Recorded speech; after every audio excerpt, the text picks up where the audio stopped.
Good afternoon. This is All India Radio. I am Valsa Williams and with me is Saira Mujtaba with the Midday News.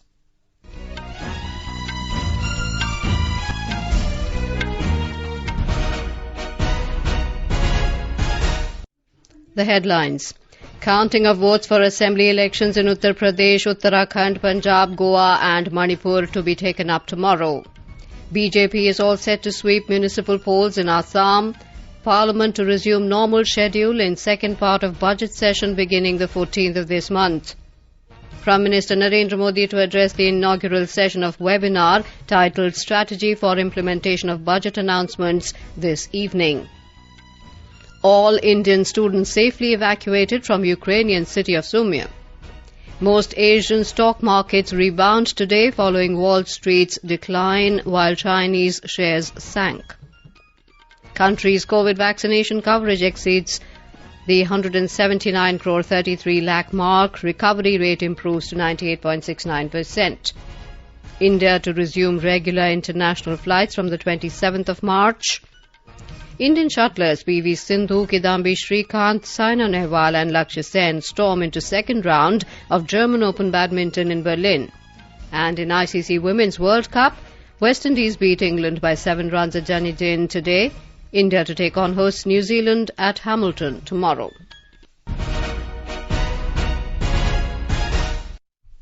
As we start the bulletin, we appeal to our listeners to stay safe from COVID-19 by following these 4 simple steps. Get fully vaccinated, wear a face mask, maintain 2 gaz ki duri for social distancing, focus on hand and face hygiene. And now the news in detail. In the states of Goa, Manipur, Punjab, Uttar Pradesh and Uttarakhand, all necessary preparations are being finalized for the counting of votes in respect of general elections to the 5 legislative assemblies tomorrow. In addition, the counting of votes for the simultaneous by-poll to Majuli assembly seat in Assam will also be taken up together. The counting process will begin at 8 a.m. The counting trends and results will be available on the Election Commission website and will be updated every few minutes to display the current round-wise trends and results of each constituency. The trends and results will also be accessible through the Voter Helpline mobile app. In Uttar Pradesh, assembly elections for 403 seats were held in 7 phases from February the 10th to March the 7th. Polling for Punjab assembly elections were held in a single phase on February the 20th. The state witnessed multi-cornered contest between ruling Congress, Aam Aadmi Party, SAD-BSP Alliance, BJP-PLC Alliance and Sanyukt Samaj Morcha Party. Talking to AIR News, Chief Electoral Officer of Punjab, S. Karna Raju, said that 66 counting centres have been set up in the state. 117 assembly constituency से सभी जगह counting शुरू होगी। सभी जगह सुरक्षा इंतजाम किया गया है। कमीशन की गाइडलाइंस है कि मीडिया सेंटर्स बना हुआ है और जितना भी काउंटिंग होती है राउंड वाइज डिटेल्स हमारे एक एनकोर एप्लीकेशन है उसमें हम भरना है। उसमें भरने के बाद फिर एंटायर वेबसाइट्स में आ जाएगा हमारे इलेक्शन कमीशन का भी और हमारा सीईओ दफ्तर में और वाटर हेल्पलाइन में भी अवेलेबल रहेगा। हर जगह 8 बजे शुरू होगा क्योंकि तैयारियां पूरे कंप्लीट हो गया और सुरक्षा पुख्ता इंतजाम है। देखो टोटल 117 असेंबली कॉन्स्टिट्यूंसी में हर एक असेंबली के लिए तो काउंटिंग होगी और लोकेशंस हमारा 66 लोकेशंस है। सवेरे 8 बजे से जैसे शुरू हो जाएंगे काउंटिंग करना फिर उस समय से राउंड वार ये गिनती होगा। In Goa, all arrangements have been made for counting of votes for assembly elections tomorrow. The polling was held in 40 assembly constituencies in a single phase on February the 14th. Goa Chief Electoral Officer Kunal said counting will start with postal ballots at 8 a.m. while counting from EVMs will begin at 8:30 a.m. He said results are expected to start coming in by 11 a.m. This time, Goans will not have to wait too long for the results as the counting for all constituencies will be taken up in one go. Goa Chief Electoral Officer Kunal told AIR News that the counting will start at 8 a.m. Goa में कुल मिला के 40 विधानसभा क्षेत्र हैं, जो कि 2 जिलों में विभाजित हैं। दोनों जिलों में एक एक सेंटर बनाया है। जो उत्तरी जिला है उसमें 19 विधानसभा क्षेत्र हैं और जो दक्षिणी जिला है उसमें 21 विधानसभा क्षेत्र हैं। तो सभी विधानसभा क्षेत्रों में एक साथ 8 बजे मतगणना शुरू होगी और हमारा प्लान है कि 3.5 से 4 घंटे में पूरा का पूरा समाप्त हो जाए। इसमें सबसे पहले हम सर्विस वोटर्स का वोट, जो कि ETPBS के द्वारा आता है, उसको शुरू करेंगे। उसके बाद से जो एब्सेंटी वोटर, इस बार माननीय चुनाव आयोग ने एक नई पहल ली थी दिव्यांग मतदाताओं और बुजुर्ग मतदाताओं के लिए, उसकी मतगणना होगी। फिर जो हमारे पोलिंग ड्यूटी के स्टाफ होते हैं उनकी मतगणना होगी और उसी के पैरेलल आधे घंटे बाद 8:30 बजे से EVM की मतगणना शुरू होगी। और हमारा अनुमान है 11:30 से 12 बजे तक हम पूरे गोवा का चुनाव परिणाम बता दें। मतदान केंद्रों पे सुरक्षा के पुख्ता इंतजाम किए हुए हैं। धारा 144 भी हमने लगा रखी है और वहाँ पे जैसा आपको पता होगा 3 tier सिक्योरिटी सिस्टम होती है और हमने पर्याप्त बैठने की व्यवस्था भी की है। We have more from our correspondent.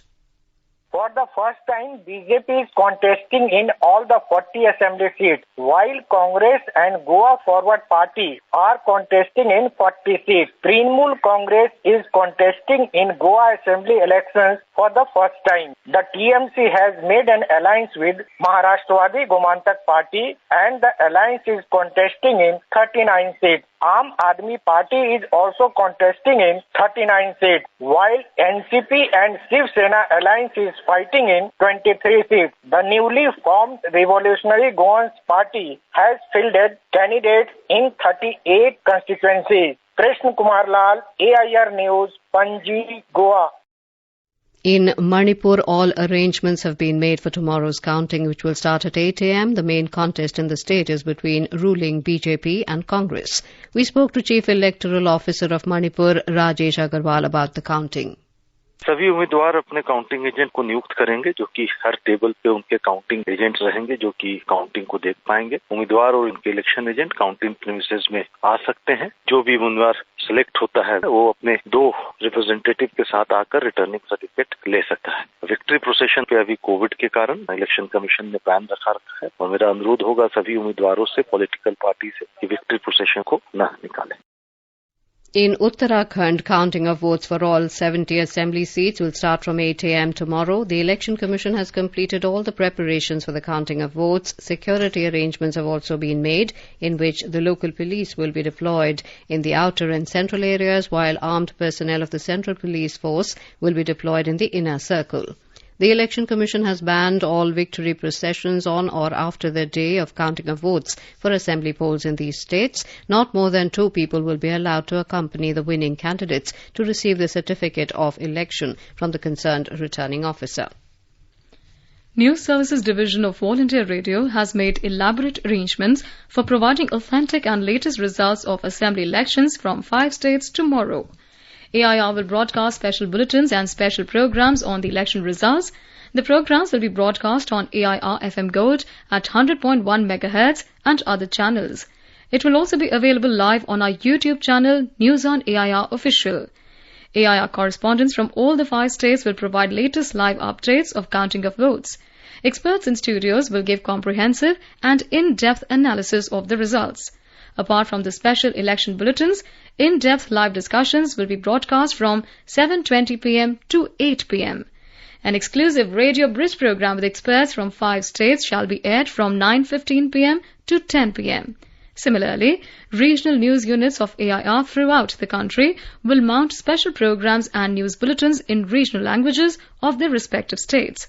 The results will also be available on News on AIR app and on Twitter at #AIR News Alerts.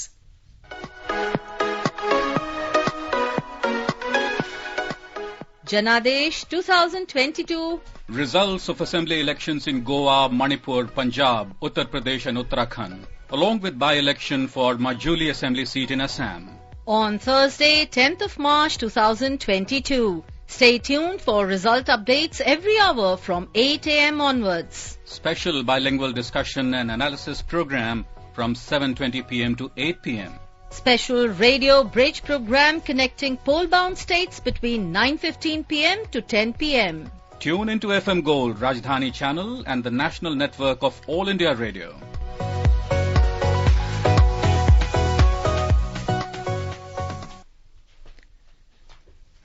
DD News, through a wide network of on-ground reporters and stringers to ensure accuracy and fact-check in counting statistics, will bring the most accurate figures in real time from Uttar Pradesh, Uttarakhand, Punjab, Manipur and Goa. Political experts and psephologists will be analysing those figures live on DD News show Jan Adesh from 7 a.m. onwards. A live data hub, leveraging the strength of the on-ground team and reach, will be further enriching the updates on DD News every second. Live tally of leads and results updated every second with an attractive support of 3D graphics will allow the viewers to have a clear understanding as the counting unfolds. Regional news units of Doordarshan in the 5 poll-bound states will also be mounting separate special shows from 7 a.m. onwards. These special shows and real-time updates on leads and results will also be available on Prasar Bharati's digital platforms, including News on AIR app, Telegram channel and Twitter handle of Prasar Bharati News Services and YouTube channels of DD and AIR. In Assam, the ruling BJP is all set to sweep the municipal polls. As per available reports, the BJP, along with ruling partner Aham Gana Parishad, have won 672 seats. Congress got 71 seats, while independents and other parties won 149 seats. Overall, the BJP is likely to rule in 73 municipal boards out of 80. Polls were held for a total 977 seats in 80 municipal boards. The poll schedule for 3 municipal corporations in Delhi will be announced today. The Delhi State Election Commission will declare the dates for the polls. There are 104 wards each in the North and South Delhi municipal corporations and 64 wards in the East Delhi municipal corporation, which will go to polls. Half of the wards are reserved for women candidates in these civic bodies. Parliament will return to its normal functioning schedule in the second part of the budget session beginning 14th of this month. Both the Lok Sabha and Rajya Sabha will sit from 11 a.m. instead of working in shifts. The decision has been taken in the wake of decline in COVID-19 cases in the country. However, sources said both the houses will continue to use their chambers and galleries. In view of the third wave of the pandemic, the two houses were working in shifts in the first phase of the budget session. Prime Minister Narendra Modi will address today the inaugural session of a webinar titled Strategy for Implementation of Budget Announcements. It will see participation from 22 ministries and departments, including Niti Aayog, senior management from PSCs and government organizations, senior management and investment community from Sovereign Fund, private equity, global pension funds, investment banks, asset monetization companies, infrastructure and legal experts, along with other stakeholders from North America, Europe, Middle East, Asia and Far East and Australia. External Affairs Ministry has said all Indian students stranded at Sumy, a city of Ukraine, have been successfully moved out. In a tweet, External Affairs Ministry spokesperson Arindam Bagchi said India has moved out all Indian students from Sumy. He said they are currently en route to Poltava, from where they will board trains to western Ukraine. He added flights under Operation Ganga are being prepared to bring them home. Most Asian stock markets rebounded today following Wall Street's decline, while Chinese shares sank after inflation edged higher. Already high oil prices rose further, adding more than $2 per barrel following President Joe Biden's ban on imports of Russian crude. Tokyo, Sydney and Southeast Asian markets gained. Shanghai and Hong Kong retreated. South Korean markets were closed for a presidential election. The Shanghai Composite Index tumbled 1.1% to 3,258.17 after China's government reported consumer prices rose 0.6% in February from the previous month and producer prices gained 0.5%. New Zealand and Southeast Asia markets advanced. International flights to and from India will resume from the 27th of this month. The Civil Aviation Ministry had suspended the regular international flights in March 2020 in view of the COVID-19 pandemic. The ministry said after having recognized the increased vaccination coverage across the globe and in consultation with the stakeholders, the government has decided to resume scheduled commercial international passenger services to and from India from the 27th of this month. You are listening to the Midday News on All India Radio. A reminder of the headlines before we move on. Counting of votes for assembly elections in Uttar Pradesh, Uttarakhand, Punjab, Goa and Manipur to be taken up tomorrow.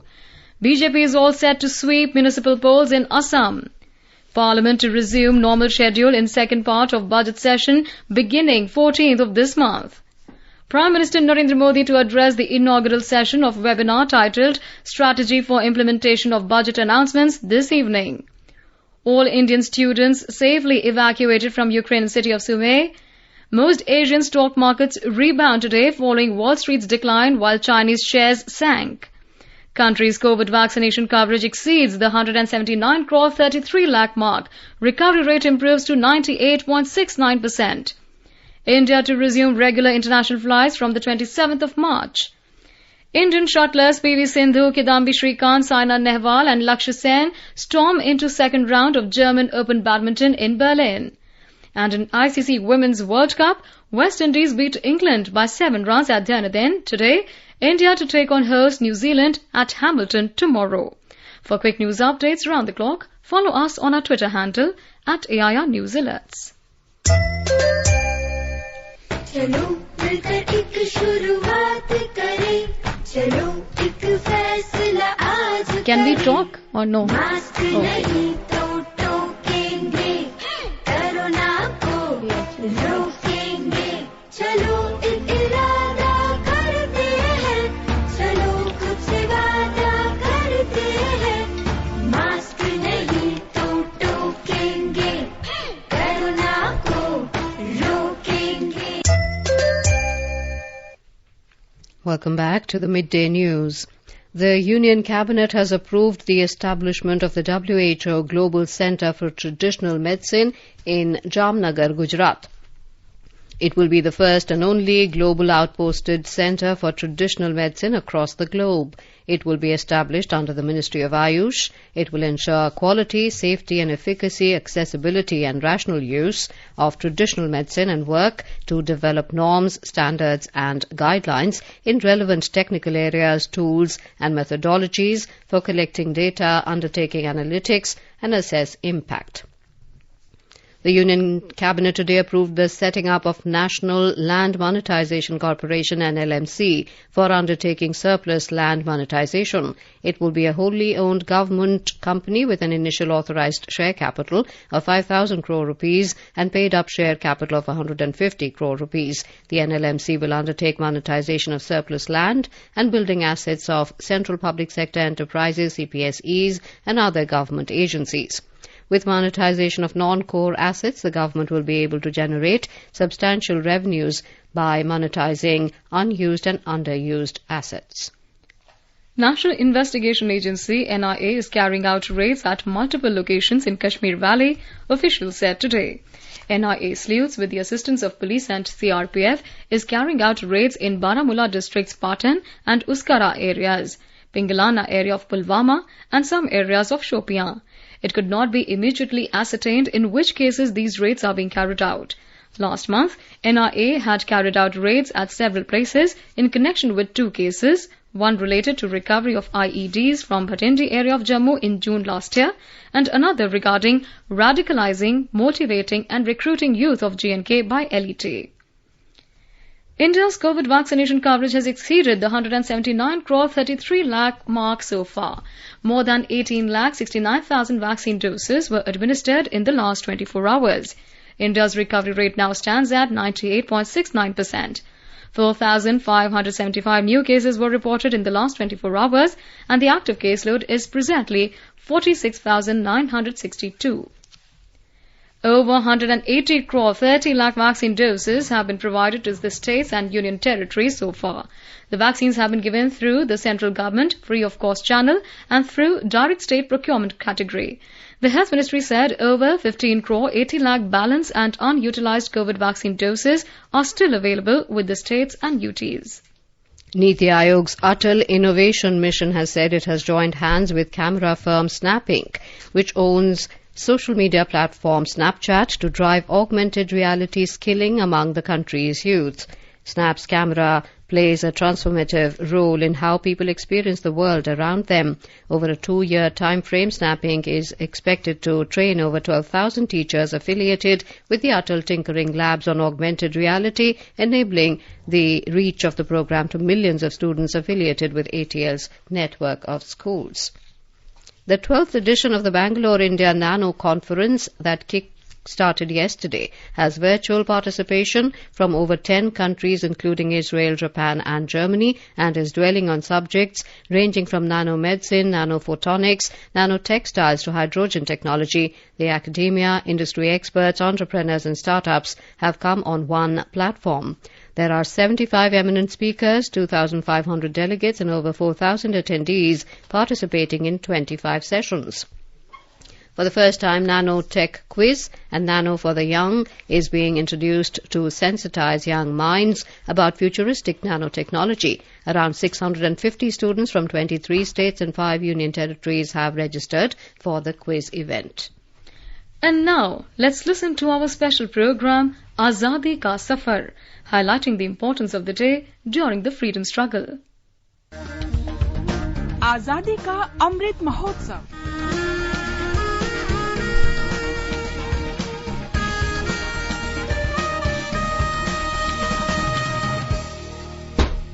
Azadi Ka Safar with AIR News. Birth of a nation. India's glorious freedom struggle is one of the greatest struggles the modern world has ever witnessed. AIR News brings you a glimpse of the struggle every day. Cello kotoro jerno api jajo bapu. In today's episode, we remember freedom fighter and social reformer Jhaver Chand Kalidas Meghani, who died on 9th March in 1947. Referred to as Rashtriya Shair or Poet of the People by Mahatma Gandhi, Meghani was also praised by Sardar Vallabhbhai Patel, who used to say that his was a voice full of courage. Sagar pinara anjali nav dhol jo bapu. Meghani, who called himself Pahadnu Balak, the son of the mountains, was born on August 29, 1896, on the outskirts of a town called Chotila, in what was then known as the Kathiawar Agency. A pioneering folklorist, Jhaver Chand used Gujarati folklores to rouse the masses against the might of the British Empire, while also silently saving the dying voices of the country's folk traditions. Ankhot viswas Can you hear me? vahyu jeevan No, my cough button is tamaro. on. Press the cough button. Dur to lagal baajo thaki padiyo panaro. Cursor, go on the time. Shatru tane khole dhali sukh thi sunaro. He wrote Sindhu, a collection of 15 patriotic songs in 1930, which commemorated the Salt and Dholera settlements. The British government banned the book and confiscated all existing copies. However, the revolutionary spirit of the people ensured that his voice was not suppressed, and the copies of the book were circulated underground. The British summoned Meghani to a special court on April 28, 1930, implicating him with false charges. He was sentenced to 2 years imprisonment in Sabarmati jail, but was released in a year after the Gandhi-Irwin Pact. On the eve of his journey to England for the second roundtable conference, Gandhiji was enveloped in gloom as he knew that the British were unlikely to accept his demand for complete independence. Meghani hurriedly wrote a poem for him titled Cello Kotoro, the last cup of poison, in which he requested Bapu to drink this last cup of poison for the nation. The poem was composed in the final hour and rushed to Gandhiji just before his departure. Cello kotoro jerno api jajo bapu. On reading it, Gandhiji immediately said, Meghani seems to have entered my soul and fully captured my state of mind in this poem.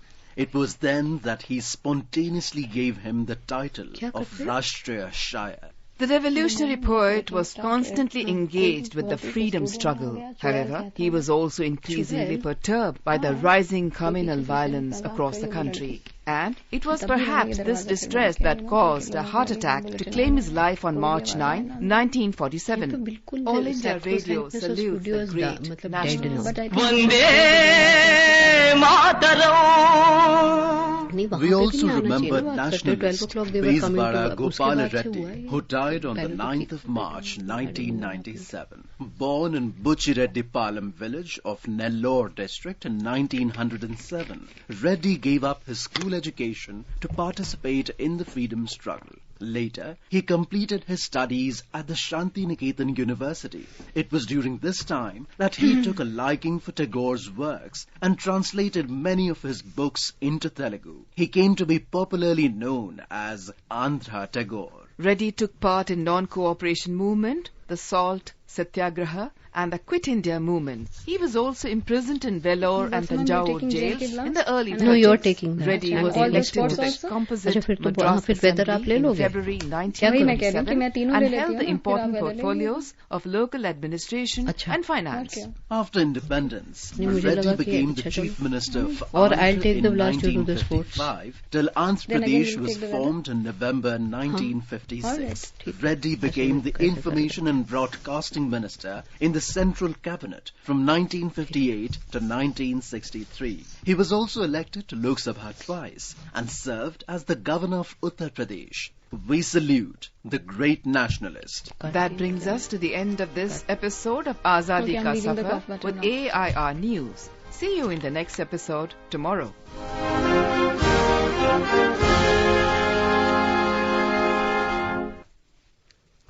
One person was killed and 13 injured in a blast in Udampur district of Jammu and Kashmir today. In a tweet, Union Minister Dr. Jitendra Singh said the blast occurred near Tehsildar office at Udampur. He said he is in touch with DC on a minute-to-minute basis. Dr. Singh added that the exact cause and origin of the blast is being worked out. On to sports now. In the ICC Women's World Cup, West Indies defeated defending champions England by 7 runs at Dunedin today. West Indies scored 225 for the loss of 6 wickets after winning the toss and choosing to bat. In reply, England were all out for 218 in the 48th over. While West Indies kept the qualification race wide open, a second straight loss was a setback for England. Tomorrow, Indian women take on host New Zealand at Hamilton. India have 2 points with 1 match, while New Zealand have 2 points in 2 matches. Top Indian shuttlers PV Sindhu, Kidambi Shrikant, Saina Nehwal and Lakshya Sen stormed into the second round of the ongoing German Open in Berlin yesterday. In women's singles, PV Sindhu defeated Thailand's Busanen Ongbamprungpan in straight games, while Saina Nehwal beat Spain's Clara Azurmendi. Sindhu will now take on Zhang Yiman of China next, while Saina will be up against Ratchanok Inchanon of Thailand. In men's singles, Kidambi Shrikant defeated France's Beck Levertez, while Lakshya Sen beat Thailand's Kanthapon Wangcharen in straight games. Shrikant will take on China's Lu Guangzhou, and Sen will now square off against Anthony Sinesuka Ginting of Indonesia. HS Pranoy also made a winning start, beating Ka Long Angus. He will face Malaysia's Lee Seok Yew in the next round. Today, Akarshi Kashyap and Malvika Bansor will play their women's singles first round matches. Now let us take a look at the weather forecast for today. National capital Delhi is likely to have a partly cloudy sky. The temperature will move between 14 to 32 degrees Celsius. Mumbai will have a partly cloudy sky with 1 or 2 spells of rain or thunder showers. Minimum temperature was 25 degrees, maximum expected to be around 33. Chennai is likely to have a partly cloudy sky. Temperature will vary between minimum 23 to maximum 33. Kolkata will have mainly clear sky. Minimum temperature was 21 degrees. And a maximum is expected of around 32 degrees. Now, before we end the bulletin, the headlines once again. Counting of votes for assembly elections in Uttar Pradesh, Uttarakhand, Punjab, Goa and Manipur to be taken up tomorrow. BJP is all set to sweep municipal polls in Assam. Parliament to resume normal schedule in second part of budget session beginning the 14th of this month.